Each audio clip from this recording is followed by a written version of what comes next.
Welcome to the Manx Theatre Podcast. Come on to the theatre. Hello, and welcome back to episode 77 of the Manx Theatre Podcast with me, Neil Callan. Thank you to everyone who's listened to our previous episodes. If you're brand new to the podcast, welcome along and thanks for joining us.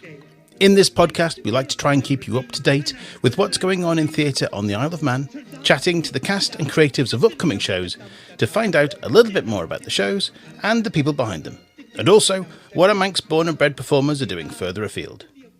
Coming up on this week's podcast. I'm joined once again by Leandra Lawler, and this time she's brought with her choreographer Lally, Rosie Bullough and Alexis Wilson, ahead of the Platform Theatre School's production of Hadestown Teen Edition at the Ballakermeen Studio Theatre this coming week. You can still listen to all of our previous episodes through all the usual podcast outlets and at manxradio.com/podcasts. If you're enjoying the podcasts, whilst you're there, make sure to give us a like, a 5-star review, and click subscribe or follow or whatever it is you need to do to make sure that you never miss an episode. Giving the podcast a review also helps make it more available for others to find. Now, as it's only been a couple of weeks since the last episode, there's not much to update on. However, Joe Hillard is back on the island, having finished his run as Kevin T in Come From Away on Cunard's Queen Elizabeth. And taking over in the new cast, which opened earlier this week, on the 11th of March, is Josh Molyneux, who'll be playing Oz. Clearly, it's a requirement to have a Manxie in the cast. The One Act Festival has been in full swing this week, and I'll bring you all the results and all the winners in the next episode. Opening this week is The Greatest Showman, the musical, at the Bristol Hippodrome, where Samantha Barks will be starring as Charity Barnum, wife of P.T. Barnum, played by Oliver Thompson. The Greatest Showman musical runs for a strictly limited season until the 10th of May. So get your tickets quick. Now, last weekend I was fortunate enough to attend a performance of The Curious Incident of the Dog in the Nighttime at King's Court Theatre, performed by students of King William's College. It was co-directed by staff members Lauren Molyneux and David Dawson. Now, I have to give my congratulations to Harrison Seal, who played the lead role of autistic boy Christopher Boone. He had a huge amount of dialogue to learn, which he delivered with ease. Also, a special shout out to Amelia Jenkins, who jumped into the role of narrator Siobhan with practically no rehearsal and coped phenomenally well. Well done to all involved. Whilst I'm doing some shout outs, I need to give a mention to Skip Corris in Sun City, Hilton Head, all the way in South Carolina, USA, who's been in touch to say how much he enjoys the podcast, and in particular the recent episode on Guys and Dolls, of which he's a fan and wished he'd been able to see. He and his wife visited a couple of years ago, and he's looking forward to coming back and seeing a few shows whilst he's here.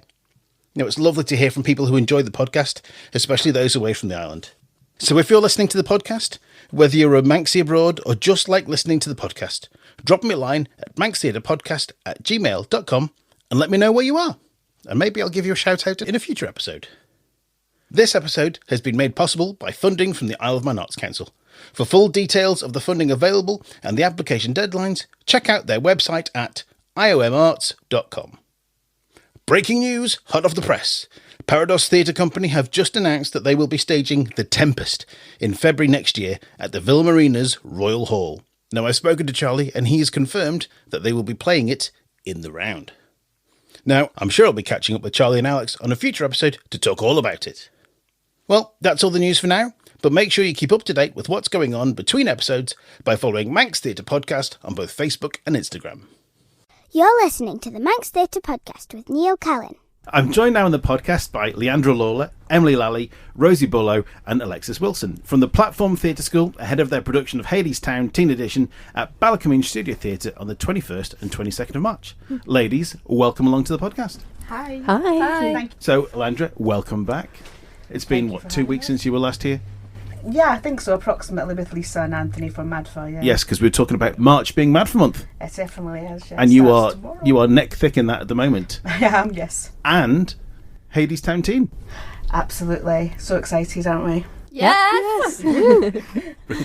Hadestown Teen Edition is at Ballakermeen Studio Theatre in just over a week's time. 11 days. 11 days. That's just scary. Yeah. So, I mean, Hadestown is a fairly new show. It's based on an old story. It is. Nice bit of Greek mythology, the story of Orpheus and Eurydice. Also, there's a bit of Hades and Persephone in there as well. But can you give us an idea of the story, what we can expect? So basically, Orpheus and Eurydice, they meet and they fall in love. And Orpheus is kind of like he kind of falls in love with her from the start. It's kind of love at first sight for him, but Instant attraction, yeah. yeah, but Eurydice's kind of like not having it. She's very kind of like you can tell she's been hurt before, and she doesn't want to go for like a guy who she's just met, and she's very much careful to not get heartbroken. Sounds like the story of me and my wife, to be honest.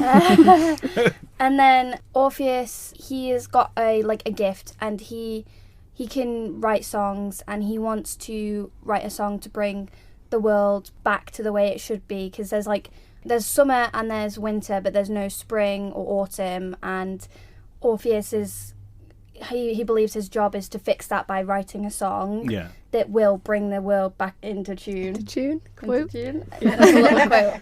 And then, but basically, as he's writing this song, he gets so fixated on writing this song that he kind of just, he doesn't forget about Eurydice, but he kind of like pushes her to the side a little bit, and then she kind of dies of starvation and frostbite, and goes into the underworld, which is where Hades rules. Hades kind of persuades Eurydice to go into the underworld, and she's thinking she's gonna be like much happier, not in pain, not hungry, and actually she gets there and she realizes it's just constant working for the rest of her life, trying to build this wall that she didn't even know about, and she just wants Orpheus to come and get her, and then he does. So yeah, that's kind of the story. So it's Greek mythology, there's gods, there's demigods, there's a bit of sort of halfway in between, so there's lots of magic and stuff in there as well, isn't there?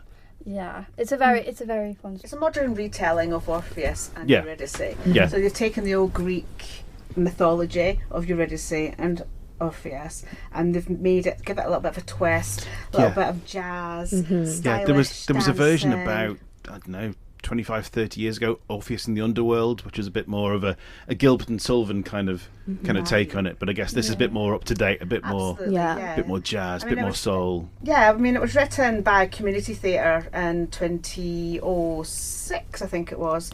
So this is the 20th anniversary this year of the birth of Hadestown. Of the original production, the original community theatre that they did, and then they went on tour with it, and then it just became a Broadway sort of hit in 2019. Yeah, it got an absolute ton of Tony nominations and came away with about 8 or 9 of them, and it kind of swept the boards out that year, didn't it? And I think all of us pretty much we went to see it in the West End. Alexis did, and Rosie did. And I haven't yet, excited. but I will be.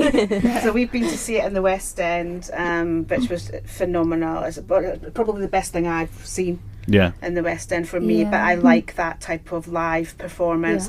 You feel like you're part of it, which is what we're hoping to bring to the studio. Yeah, and I think the jazz aspect of it as well is very fitting with like the theme of the whole show, about definitely. the littler people standing together, like fighting the oppressors. The really. injustices of the world. And I think it's so good that we're doing this show now with young people as well, And an all-girl cast. Yeah. An all-girl cast, amazing. International Women's Month. Oh my gosh, there we go. So platform basically has a very high percentage of females, and so we decided to do the run with the female cast, and it's been amazing to so watch exciting. these young performers raise to the challenge.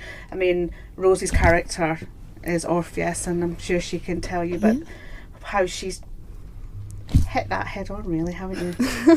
So Orpheus is the lead role then, isn't it? Yeah, I'd say so. Well, you got everyone's kind of a main role in this because everyone's so important to the storyline. But yeah, he's the lead male. Singing wise, it's like because the whole show is song, so Yeah, is it sung through the whole way? yeah. Right, Yeah. okay. I mean, there's bits of dialogue, but there's no scenes. It's And like it's all over music. yeah, isn't it's all it? over music. So you can adapt it. You can adapt the music to fit my range because it's obviously a tenor part. So it's kind of difficult at times, but like it's you can work around it. He's really fun to play, honestly. He's just goofy.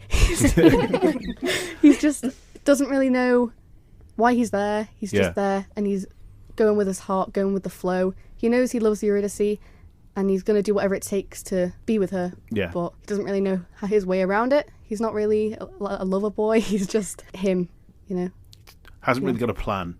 No. No. He just does, yeah. Alexis, you're playing Eurydice, Yeah. the love interest. Yes. Tell us about Eurydice's character then. What's she like?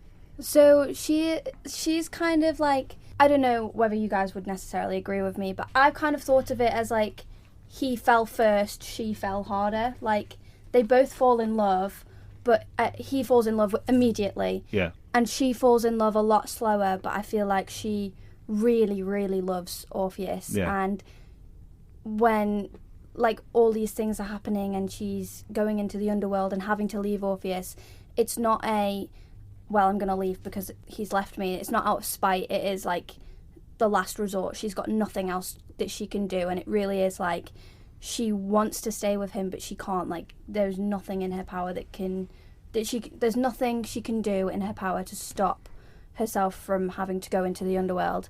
And I love playing Eurydice because she's kind of unpredictable. Mm-hmm.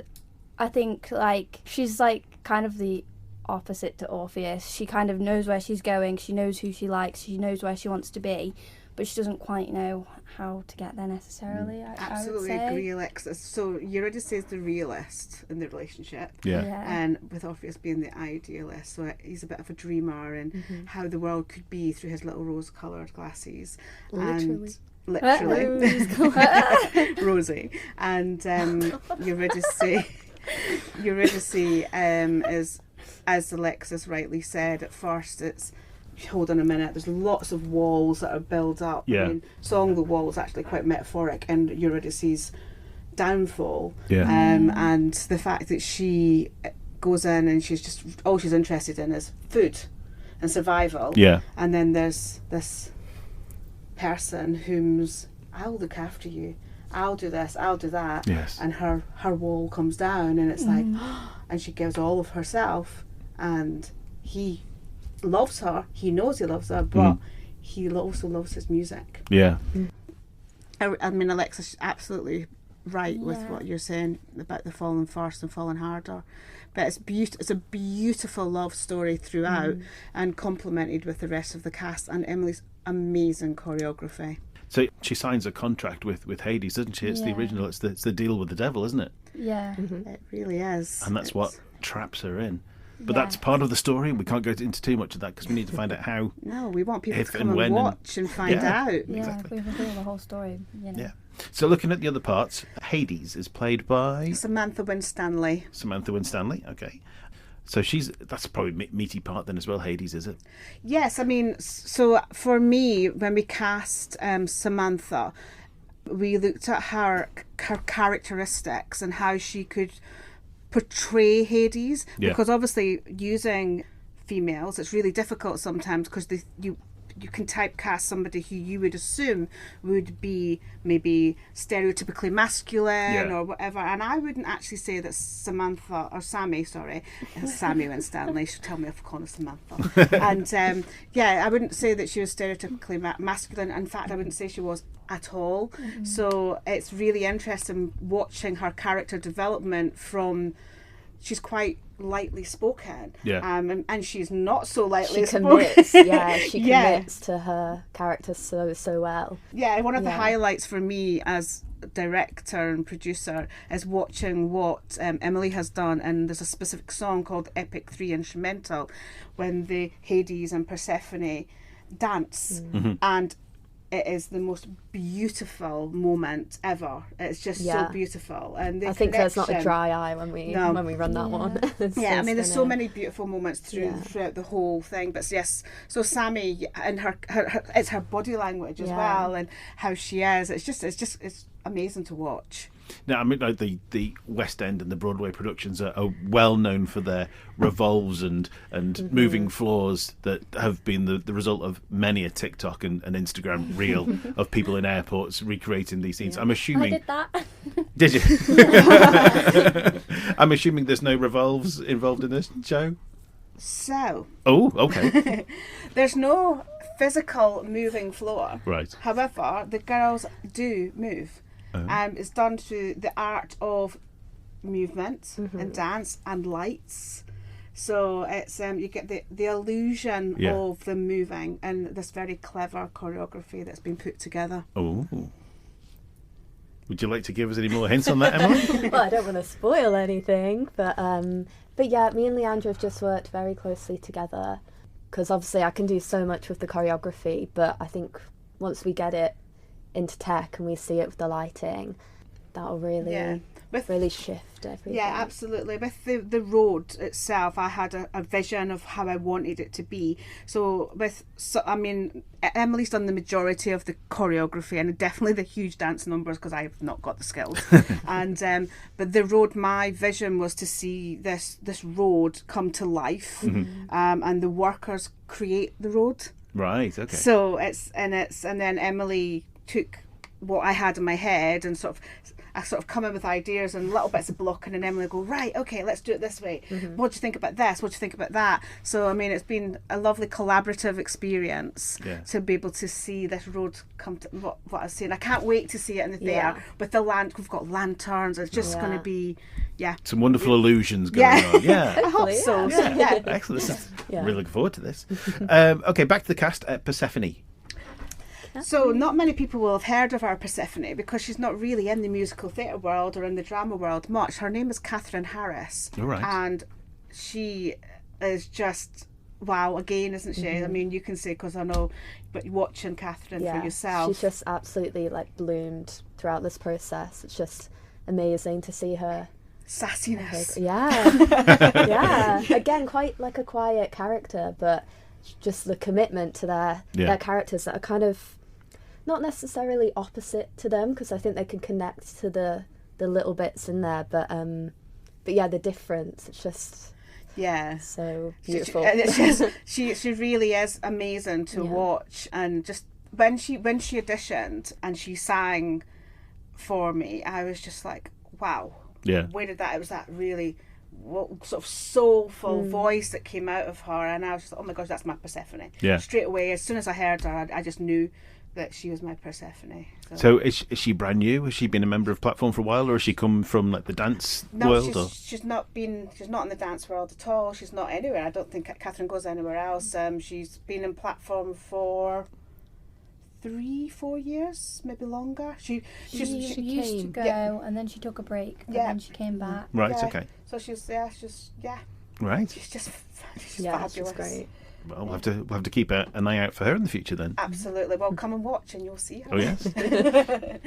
Hermes. Now Hermes is kind of the narrator of the piece. Very much. Who's playing Hermes? Lucinda Musin. And again, so at the auditions, Lucinda, the girls, some of the girls really put themselves out there at auditions, and some of them are shyer. And I knew Lucinda could really embrace this character, and I knew she wanted it.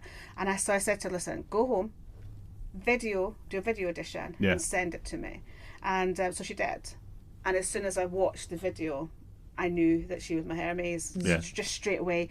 And again, she really is committed to the role. Hermes is a hefty role. Like the amount of words that she has had to learn is just insane. Yeah, and they're all really similar as well. Yeah, the repeats. Yeah, lots of repeats of the songs and stuff. Yeah. She's the only person on stage who's allowed to have her score. Right. As in the form of Hadestown story. So it's literally when you open it. So because otherwise she would go insane. Yeah, it's very challenging. It's been challenging for all the girls, to be honest, because everything is, there's reprises, there's epic 1, epic 2, epic 3, and a lot of the some of the songs are cued by them at the starting, or some of them are just rhythms, or the whole song will just be percussion. So if you lose yourself in that percussion, it's like, stay with me, guys. And you'll know, because you'll have had, luckily enough, you'll have had Steve and that at the rehearsals. So from Come From Away, we're using the same tracks, that the show ready tracks, and the I forget what they're called before we get the show ready. It's they're just like tacks, tick tack, tick tack, and these click. Absolutely, and these this young cast has had to work with them. Yeah, and it's so hard to they've had to deal with me singing a lot, which I do apologise for. And then it's been challenging, but they really have worked so hard. It's been fun. Yeah. But Hermes, Lucinda, she She's great. Your favourite moment is way down Hades, isn't it? Yeah. And she that's one of the things. So the prop's meant to be an umbrella, but I'm going to ask her if she wants a cane. Cute. Because that's like, she does this really cool thing. It's just, wow. Yeah. So she's great as well. Yeah. Fantastic. We've got a very strong, what you would class as the lead roles. They're really strong performers. So it's really exciting. Okay. And then there's the Fates. Yeah. So a name you will know is Scarlett Brophy. Yes. So Scarlett's one of our Fates. And a name you'll know purely because you probably know her mummy is Caitlin Hampson. Yes.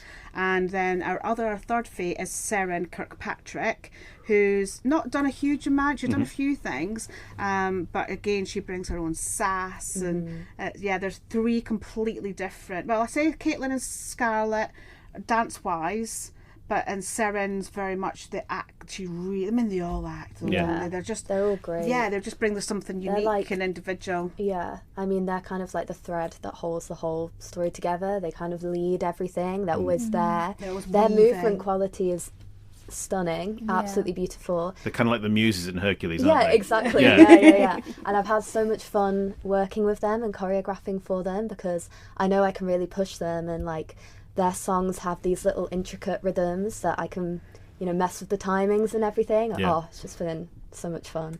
Brilliant.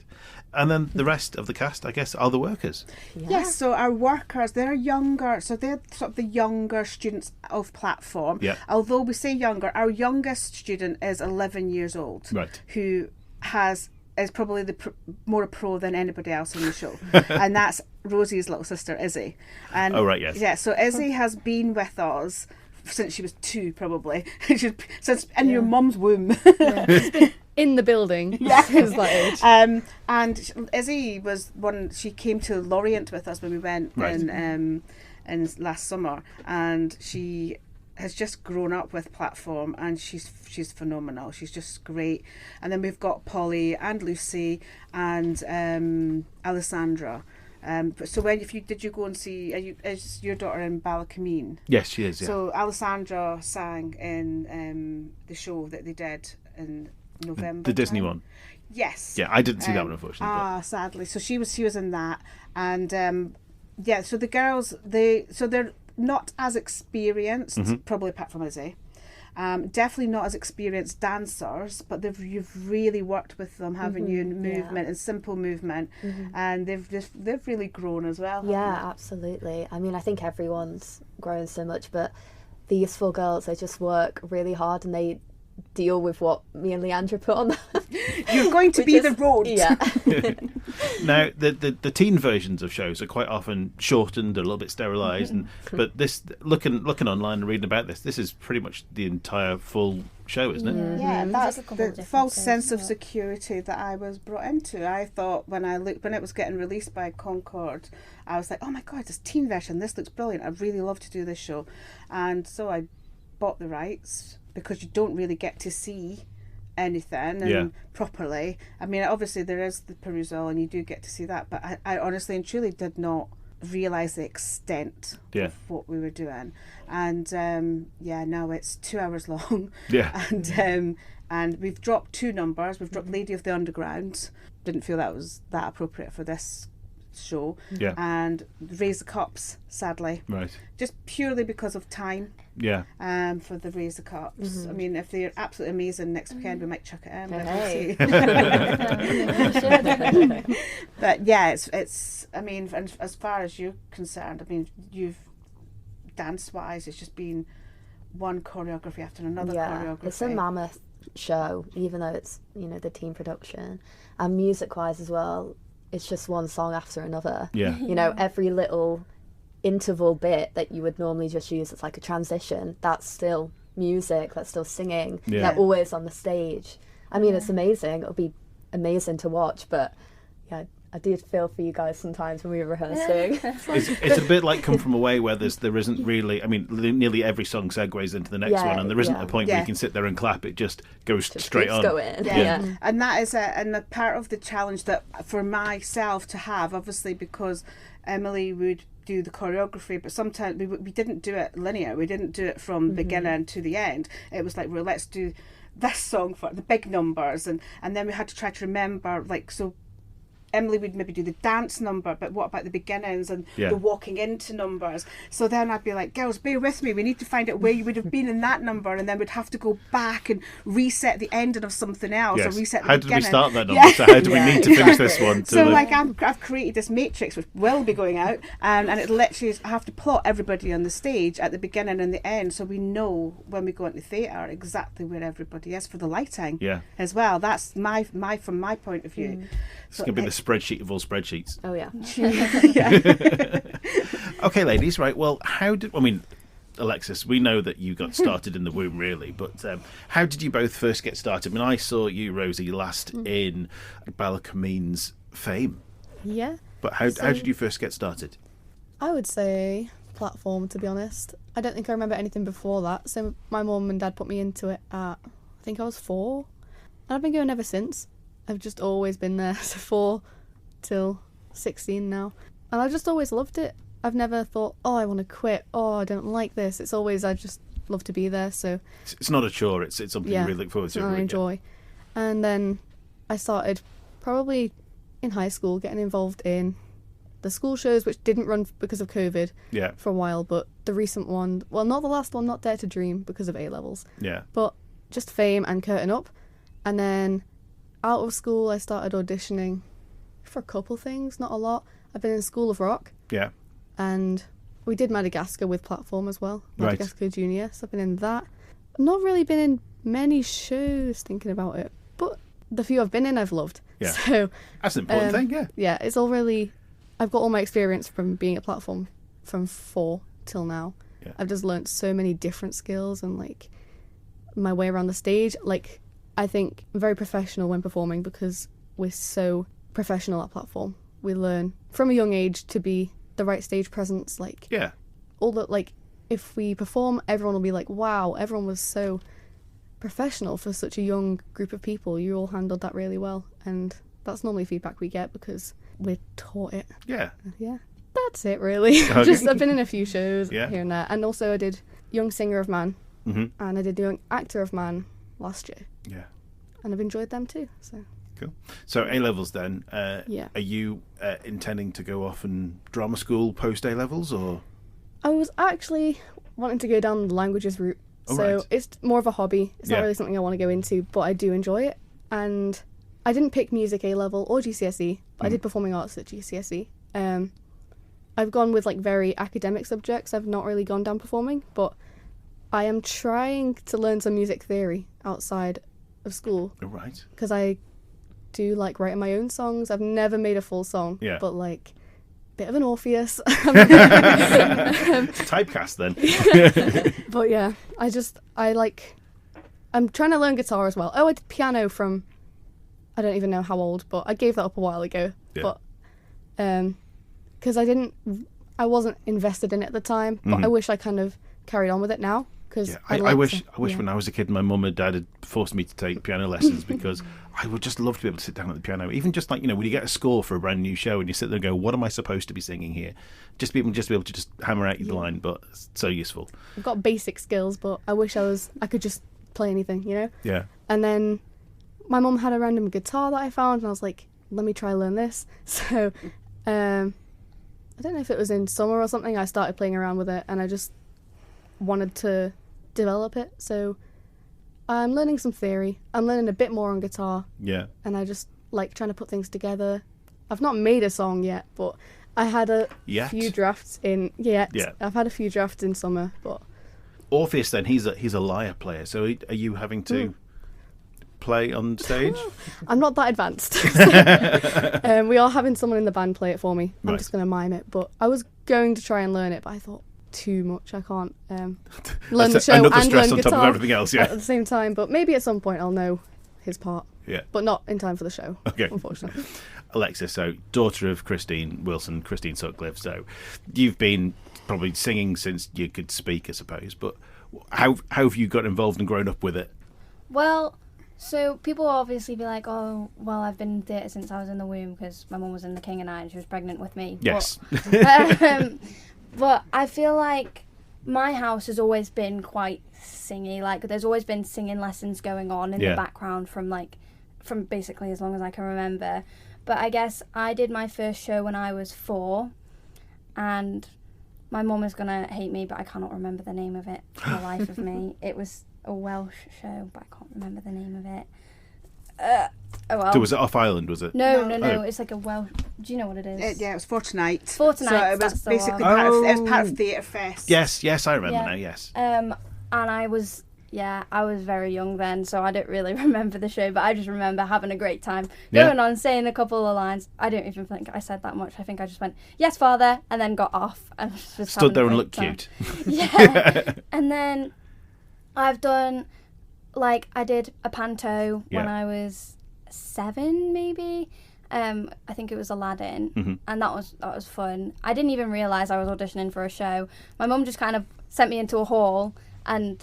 Can we sing them a song? Yeah, well, we played a couple of games. We sang all together, and we did a bit of dancing all together. Yeah. And then I got in, and I didn't even realise what I was doing. Like, I just did it with my best friend, Isaac Kreisky, Lisa's kid. Yes. And yeah, he doesn't do theatre anymore, and I've done the Guild from when I was like basically 5 or 6. Yeah. And I've been doing shows for as long as I can remember, and I do GCSE drama and GCSE music, and I do singing lessons with my mum as well, and I love singing and dancing and acting, and I dance at the Academy of Dance in Castletown now as well, where we just do ballet, and I just love it so much. I just love everything to do with theatre. Fantastic.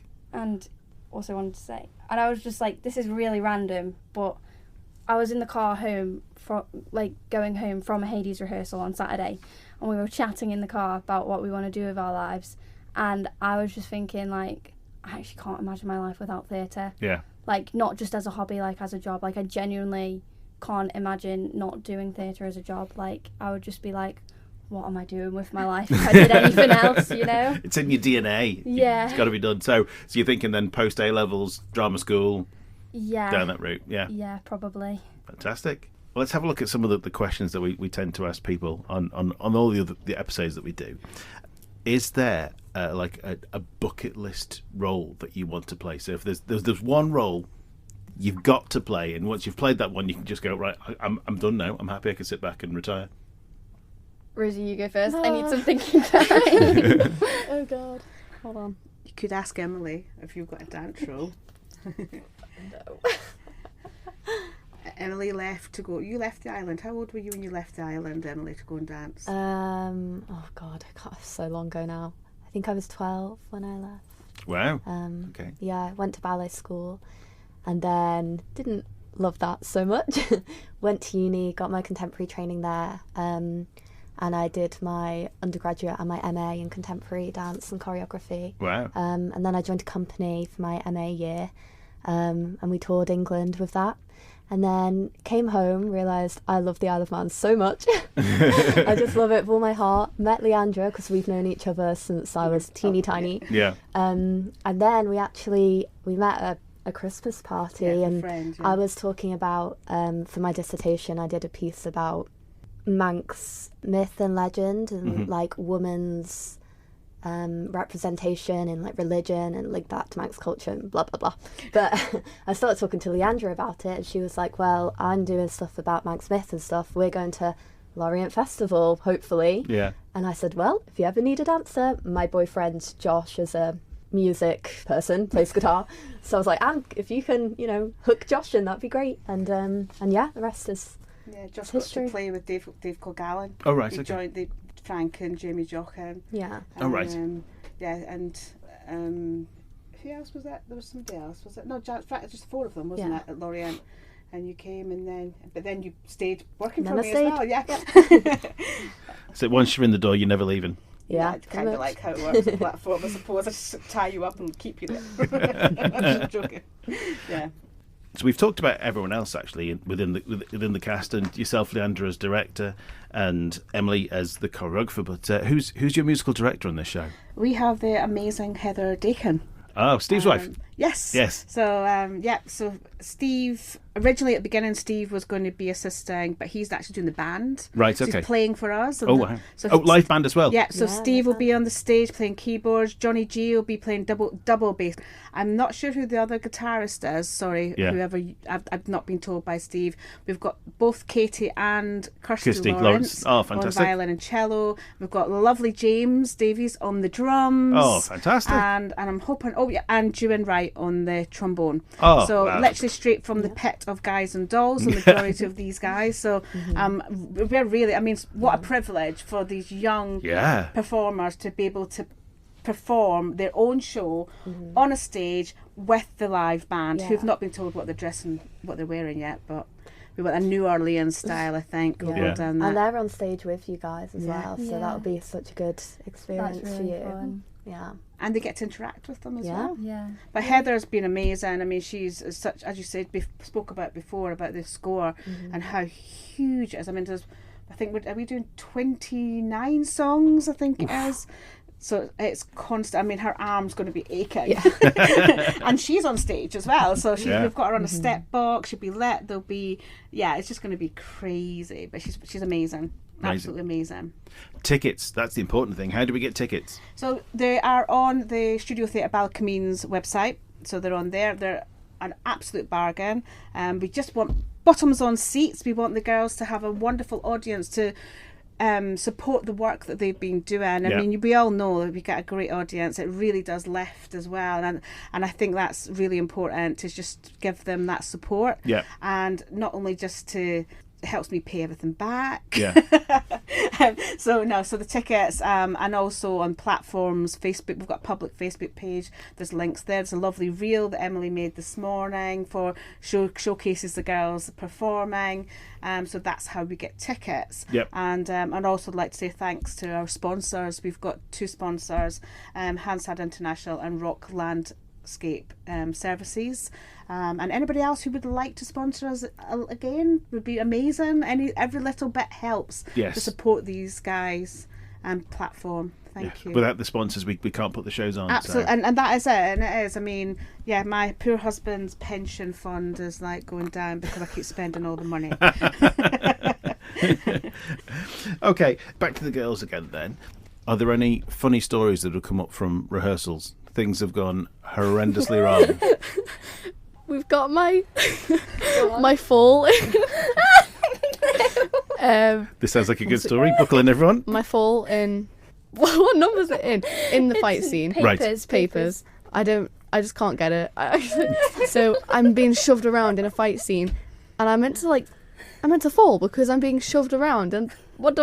Like cartoon run and end up rolling on the floor. I can't take it seriously every single time. It looked great. You just have to save it for the last big moment. But Rosie just wants to commit every time I do it.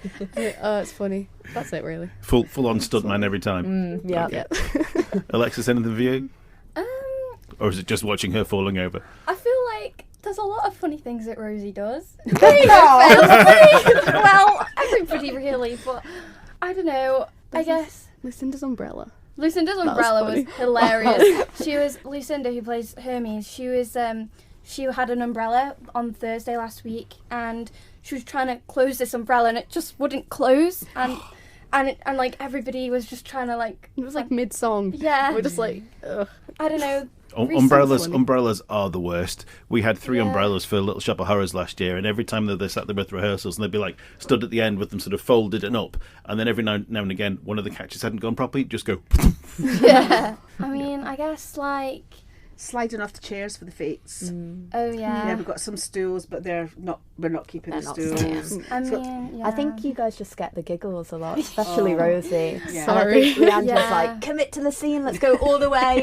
And they're just, slightly turning up stage and having a bit of a shoulders moving. Yeah. And then obviously this can be sometimes awkward for them because they are young women who are like growing up in the world, and I'm like, you need to cuddle each other, right? Because the characters cuddle each other, and they're like, I mean, at the beginning, awkward. Yeah, and they're like, no, I don't want to touch them, and you're like, they're supposed to be sort of loving each other, not as Hades and Persephone as well, and they're literally like that. I mean, we're better but not now. At least it's probably less awkward than boys. Yeah, probably. Yeah, probably. Well, for me, I guess the funniest story, this was a rehearsal where not everybody was there. It was just me and you. You'll either remember it or you won't. We'll see. You were there as well. So you guys will either remember it or think I'm crazy. But we were trying to do a lift for one of our songs. And we were practicing this lift. And we practiced it with a track with somebody else singing. And, it was fine when they were singing. And and we were doing this lift. And I basically, we've scrapped this lift now. But basically what I was doing was I was jumping and Rosie was like catching me, and like it's hard to explain, but I was just like I was in the middle of singing. Yeah, I was in the middle of singing this quite high note, and I had the biggest voice crack. Just yodel up there in the air. She just dropped me down and we just no. Okay, maybe we don't do that. Yeah, and then we got the giggles because there was no support there, so it just there was no support because she was grabbing right around my diaphragm. So I just oops. You had any funny moments? Me? Yeah. I'm thinking about when Rosie nearly fell off the... Rosie again. It's a common theme here. When you nearly fell off the... Well, that was more... off the bench. Shock. Oh my god, that happened that was week. That was in our most I don't even recent know what I rehearsal. did. And we have a few wobbles every now and then. We use levels a lot. Yeah. Because it just adds more depth to the, and it just adds layers, doesn't it? Yeah. And we actually were using this bench, and but then there's placements of chairs, and Rosie stepped on the end, didn't she? And she just leave it. Oh my god! I just saw the look of sheer panic in her face. Like, what do I do, Alexis? Help me! I was like, I can't do anything. I'm all over here. I mean, I've got many stories myself of me tripping and falling over things and being generally clumsy. Oh, me too.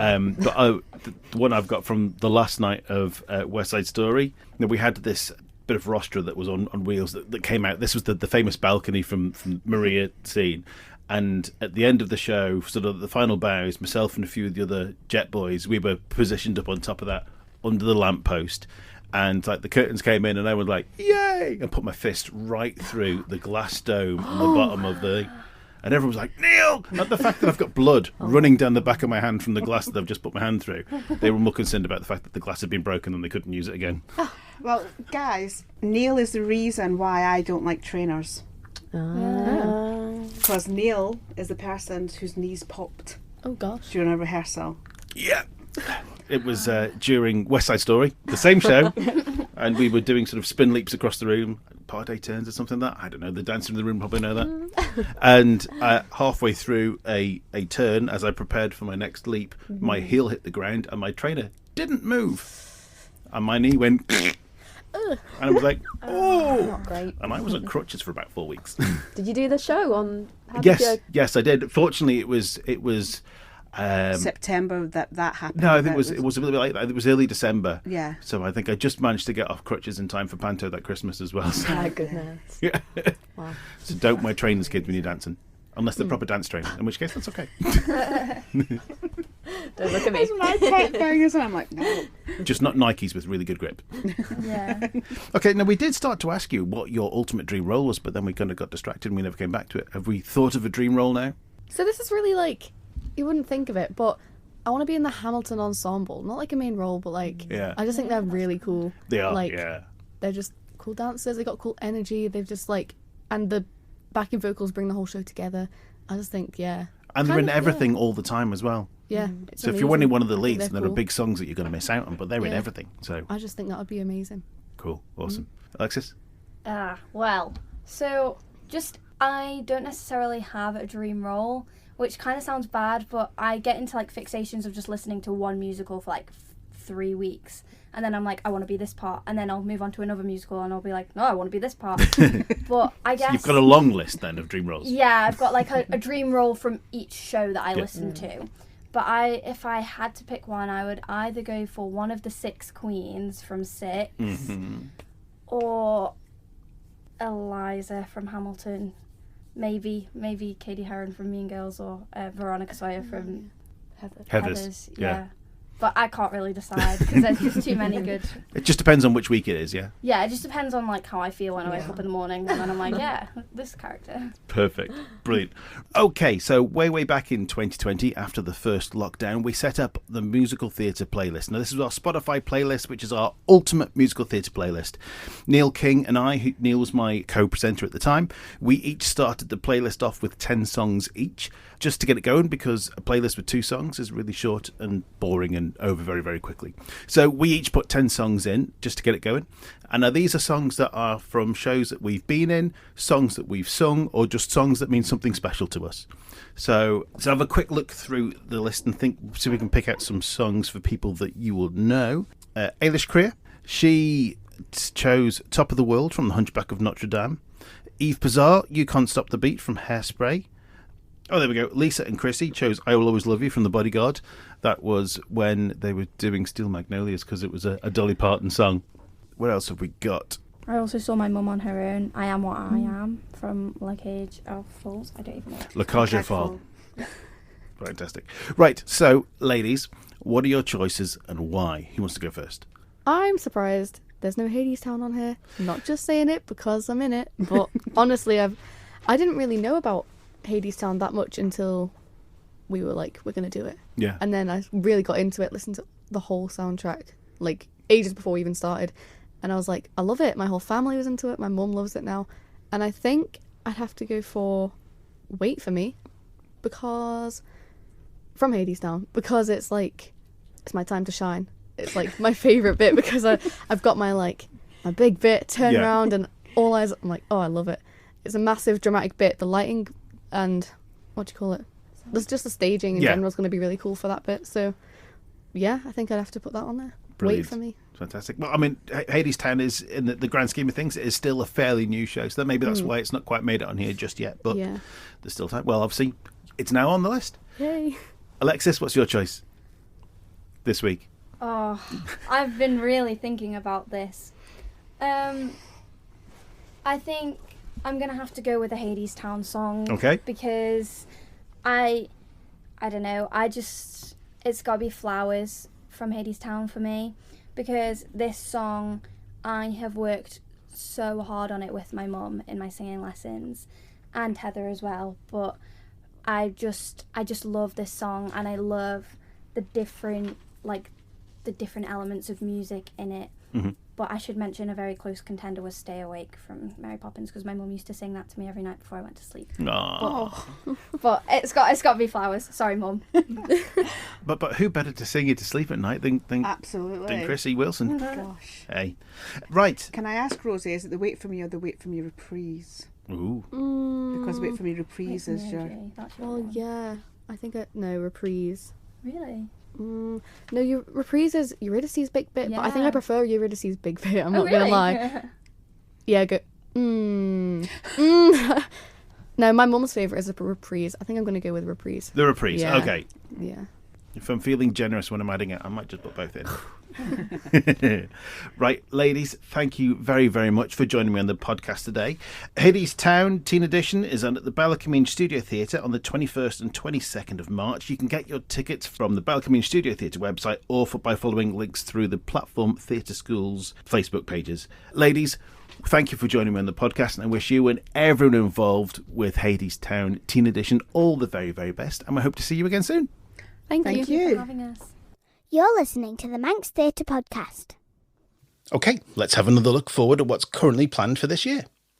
First up is the Manx Operatic Society with Legally Blonde at the Gaiety from the 9th to the 16th of May. Then the Service Players have their first main production of the year and will be staging the 70s TV favourite The Good Life, which runs at the Gaiety from the 25th to the 27th of June. Next, in July, from the 10th to the 18th, Two Feathers Productions are back with their fourth production, Come From Away, which charts the stories of the locals of Gander, Newfoundland, and the passengers of 38 jumbo jets forced to land there when the US airspace was closed following the terrorist actions on 9/11. In August, from the 5th to the 15th, Taylorian Productions bring their 20th anniversary production of Cats to the Gaiety stage. Then you'll need to dust off your air guitars for Rock of Ages, brought to the Gaiety by Centre Stage Productions from the 9th to the 17th of October. Then from the 5th to the 7th of November, the Service Players are back for their second main production of the year with Dracula at the Gaiety Theatre, and this is directed by Alessandro Mazzotta. Also at the Gaiety in November, we have stage door entertainments with the Great British Bake Off musical from the 12th to the 14th. Well, with that, we bring episode 77 to a close. Thanks once again to Leandra, Emily, Rosie and Alexis from the Platform Theatre School for joining me on the podcast, and we wish them and everyone involved with Hadestown Teen Edition all the very best for their run.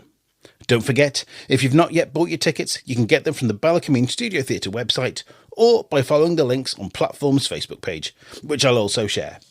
Don't forget to check out the Spotify playlist by searching for Manx Theatre Podcast. There are over 130 tracks on there now, and over 9 hours of show tunes to satisfy your musical theatre needs. If you have any events that you'd like me to talk about or promote in a future episode, you can contact me through the podcast social media accounts or by email to manxtheatrepodcast@gmail.com. All that remains is to say thanks for listening, and I hope you join me again next time. I've been Neil Callan, and you've been listening to the Manx Theatre Podcast. Goodbye. The Manx Theatre Podcast, taking a look behind the scenes of Manx Theatre. And happier than actors alive for me.